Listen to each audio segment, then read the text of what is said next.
Aberewa ne yi wedru na wa asia na wedru na wa hyehye ne tese abantenten no nyina drigui. Wedru no bobo aberewa no kumkum bebre.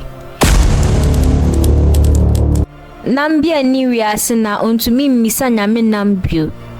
Inti no aberewa ka kire ne mma se won boabo wedru no nyina a ewo kro ni mu. Na won fa ba konto ne yonko so enhyehye ne tese atwede.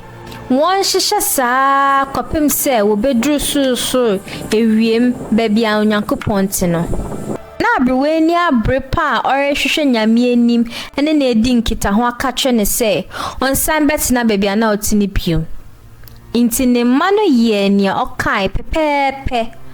Wo hyehye krom ho wedru no nyina mano beye tintintin. Ekoba ne se nwedru atwede no entumi endru nyame fie.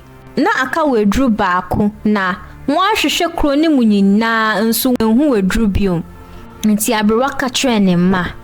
Montwe wedru na ewo asepe na momfansi wedru na edikan ne so na yentumi ndru nyankopon fie.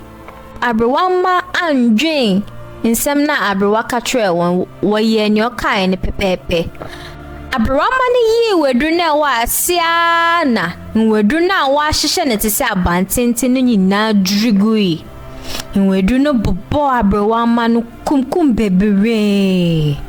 Ensi ho esanse na nyame mmen won no dodo na koto ahokyire ni owu mu. Wiase beye mmobo pa. Nti nyame suma na abosom ne achiame a woye nipa a wowotumi a wobetumi de nyankopɔ edi nkita ho no ba wiase.